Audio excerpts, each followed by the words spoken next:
खुलुमबाय स्टुडिय' दं आङो राकेश रामसियारि बे समाव डिपुटेशनखौ लानानै बिथां बिटिआरनि खुंगिरि प्रमद बर'आ खुगा बेखेवदों। नोंथांमोना मिथिगौ दि बावैसो सान सिगाङाव बिथां चन्दन ब्रह्म आरो खाम्फा बरगयारी बे खाम्फा बरगयारीया बिपिएफ राजखान्थि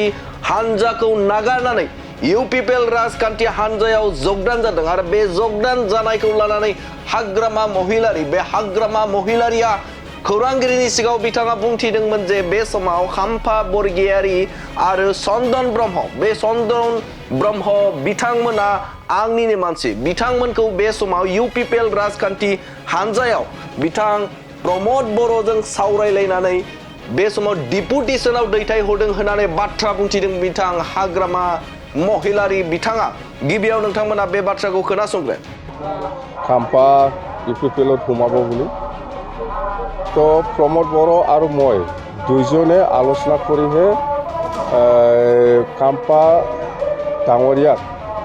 डेपुटेशनत आमी पाठाई दिसो इउपिपिएल डेपुटेशनत कथाটো हल एनेकुवा आगत आमी चन्दनक पाठाई दिसिलो डेपुटेशनत तारमाने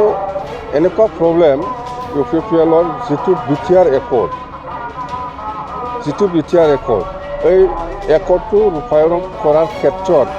ইউপিপিএল দলত বুদ্ধি থকা এক্সপাৰ্ট মানুহ জ্ঞানী মানুহৰ অভাৱ হৈছে জানে। সেইকাৰণে প্ৰমোদ বৰাই মোৰ লগত আলোচনা কৰি পেলাই আগত চন্দনক লৈ গৈছে মই পাঠাই দিছোঁ ডিপুটেশনত আৰু লাগে বোলে। बिथां हाग्रामा महिलारिया बे समाव बुंथिदोंमोन जे बे समाव प्रमोद बर'जों सावरायलायनानै बिथांजों मोजाङै सावरायलायनानै बे समाव इउपिपिएल राजखान्थि हान्जायाव खाम्फा बरगयारी बिथांखौ दैथायहरदों होननानै बाथ्रा बुंथिदोंमोन बिथां हाग्रामा महिलारी बिथाङा आरो बे बाथ्राखौनो लानानै रिएक्शन होदों बिथां बिटिआरनि खुंगिरि प्रमोद बर'आ। बिथाङा बुंथिदों जे बे समाव बिथांनि साननाया बेखिनियावनो लिमिट होननानै बाथ्रा बुंथिदों आरोबाव बिथाङा बेनिख्रुइ बांसिन साननो हानाय बिथाङा दैदेनगिरि नङा होननानै बाथ्रा बुंथिदों बिटिआरनि खुंगिरि प्रमोद बर'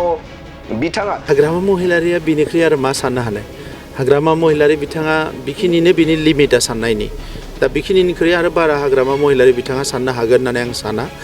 जायनि थाखायनो बे समाव रायजो राजाफ्रा बिथांखौ नागारनानै थांगासिनो दं। दैदेनगिरिफ्राबो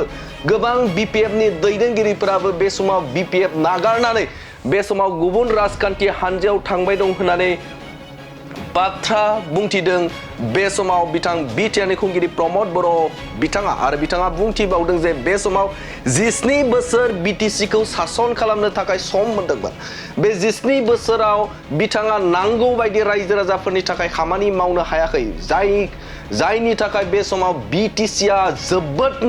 जोबोदनो खहा जादों। बे खहाखौ सुफुंनो जों हायाखै होननानै बाथ्रा बुंथिदों। जाय समाव बिथाङा 17 बोसोर सम मोनदोंमोन बे सम मोननायाव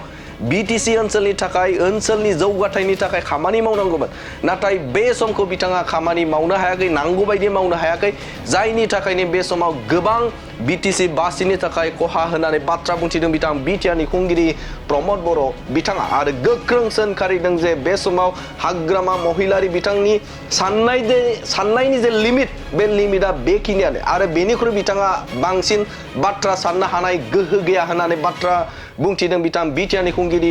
प्रमोद बर'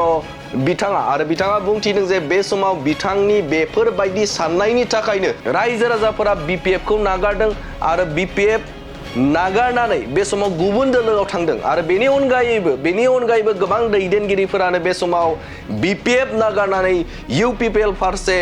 बोहैलांगासिनो दं होननानै बाथ्रा बुंथिदों बिथां बिटिआरनि खुंगिरि प्रमोद बर' बिथाङा। हाग्रामा महिलारिया बिनिख्रुइ आरो मा साननो हानाय हाग्रामा महिलारी बिथाङा बेखिनिनो बिनि लिमिटा साननायनि दा बेखिनिनिख्रुइ आरो बारा हाग्रामा महिलारी बिथाङा साननो हागोन होननानै आं साना आरो बिनिखायनोथ' दिनै रायजो राजाफ्रा सोलायदों। रायजो राजाल' सोलायदों बे नङा बिथांनि दोलोनि मानसिफ्राबो बिथांखौ नागारनानै बिथांनि दोलोखौ नागार थांनो गोनां जादों। दा नंखायनो हाग्रामा महिलारी बिथाङा थांनाय 17 बोसोराव जिखिनि रायजो राजानि खामानि मावनांगौमोन बेखौ नांगौ बायदि मावनो हायैया जोंनि थाखाय जथेस्थ' खहा जादों आरो जोङो मार्च दानाव बिथांनि 17 बोसोर खामानि मावनाय जोंनि 4 बोसोर जालांबाय कमप्लिट खामानि मावनाय